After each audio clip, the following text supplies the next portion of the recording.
In the annals of true crime, few cases have captured the public's attention like the Scott Peterson murder trial. It's a story of love turned to tragedy, deception, and a quest for justice that unfolded in Modesto, California. Our story begins with a seemingly perfect couple, Lassie and Scott Peterson. Lassie Rocha, born on May 4, 1975, in the picturesque town of Escalon, California, led a life that seemed destined for happiness. However, life's path took a turn when her parents divorced and moved to Modesto. This change marked the beginning of a new chapter for young Lassie.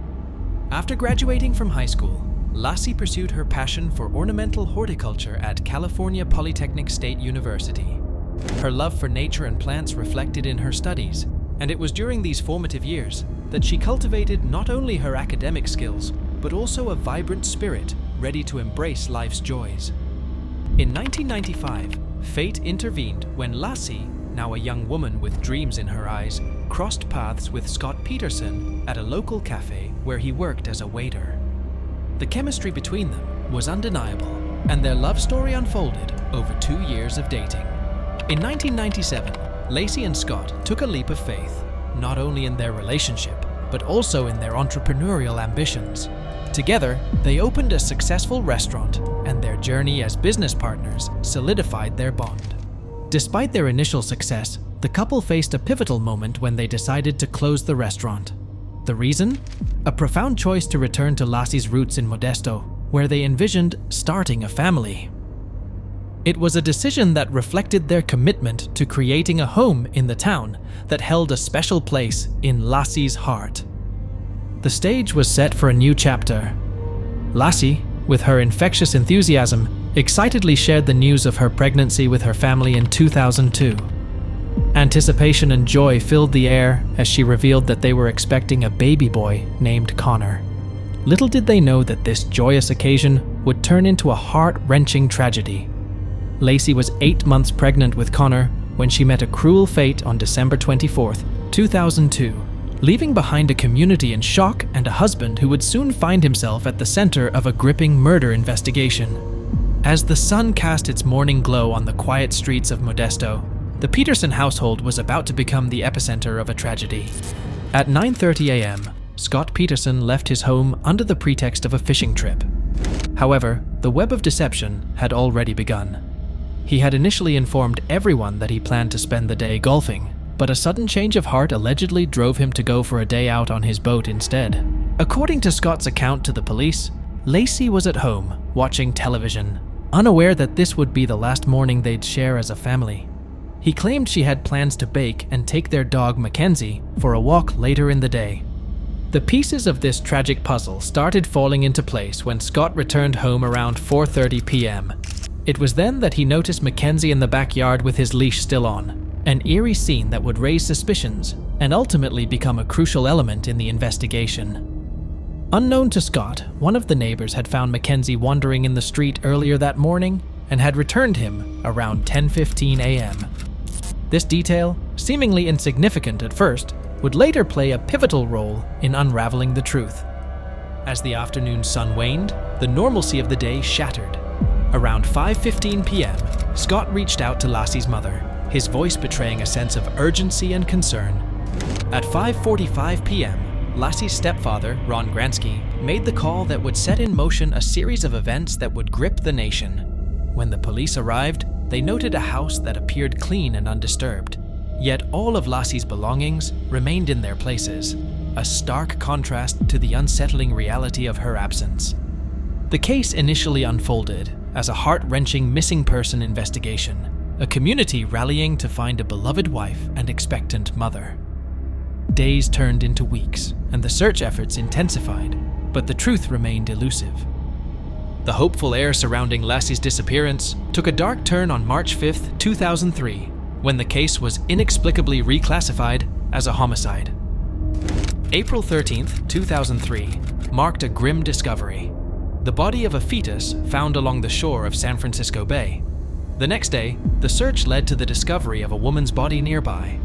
The bodies, tragically, were identified as Lassie Peterson and her unborn son, Connor, on April 18th. The heartbreaking revelation that they were found 2 to 3 miles north of the marina. Scott, claimed to have visited on December 24th, added a chilling layer to the already complex narrative. As the nation grappled with the tragic end to Lassie's life, the investigation transformed into a pursuit of justice for a crime that had shattered the lives of those who knew and loved her. Early on, the odd behavior of Scott Peterson became a focal point for investigators, raising eyebrows and sparking curiosity within the community. On the night Lassie vanished, Scott's demeanor stood in stark contrast to the frantic worry exhibited by Lassie's family. Scott appeared suspiciously calm, an unsettling calmness that struck those around him as he provided vague and inconsistent answers to their questions. His refusal to take a polygraph test added fuel to the growing suspicion that something sinister was at play. It wasn't just the police who took notice. The media and the public couldn't ignore the unusual behavior of a man who seemed unfazed by the disappearance of his pregnant wife. His stoicism became more apparent as the days passed, leaving Lacey's family torn between loyalty and growing suspicions. As the months wore on, the family's unwavering support for Scott began to waver. Despite initial claims of a strong marital bond, the growing weight of suspicion cast a shadow on their perception of him. The once solid foundation of their belief in his innocence began to crumble. The narrative took a shocking turn in January 2003, when the public learned of Scott Peterson's double life. 2 extramarital affairs came to light, with the most significant involving a woman named Amber Frey, a massage therapist who unwittingly found herself entangled in the unfolding tragedy. Amber, discovering the connection between Scott and the reports of Lacey's disappearance, went to the police and later to the media. Her revelation sent shockwaves through the investigation, painting a picture of a man who had betrayed not only his wife, but also the trust of those seeking justice for Lassie. Amber's cooperation became a turning point in the case. She allowed the police to record her phone conversations with Scott, hoping he might confess to the murders. In these recordings, Scott painted a dubious picture of his actions, claiming he went to Paris for the holidays just days after Lacey's disappearance. Although Scott never explicitly confessed to the murders, the recordings provided a damning portrayal of his character. The affair with Amber Frey became a key element in building a case against him during the impending trial. On April 18, 2003, the day the bodies of Lacey and Connor were identified, Scott Peterson was arrested. Playing golf with his family, his dyed blonde hair and a car filled with miscellaneous items suggested a possible escape plan across the Mexico border. Charged with 2 counts of felony murder, first degree for Lacey and second degree for Connor, Scott pleaded not guilty. The legal drama intensified as he swapped his public defender for high-profile attorney Mark Garagos, and Lassie's family filed wrongful death lawsuits in civil court. Seeking a fair trial, the proceedings were moved from Modesto to San Mateo Country. The trial commenced on June 1, 2004, but not without its share of drama. A juror was removed on June 23 for inappropriate contact with Lacey's brother, adding another layer of complexity to the already intense courtroom atmosphere. The trial lasted over 5 months, with the prosecution relying heavily on circumstantial evidence. Scott's altered appearance, changes to his home, and the affair with Amber Frey formed the basis of the case. Yet, the physical evidence amounted to no more than a single hair linking back to Lassie found on Scott's boat.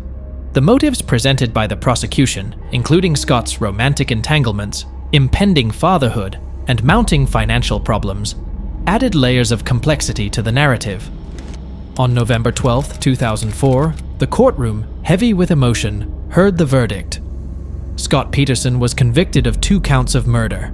The jury, unanimous in their recommendation, urged the judge to sentence him to death.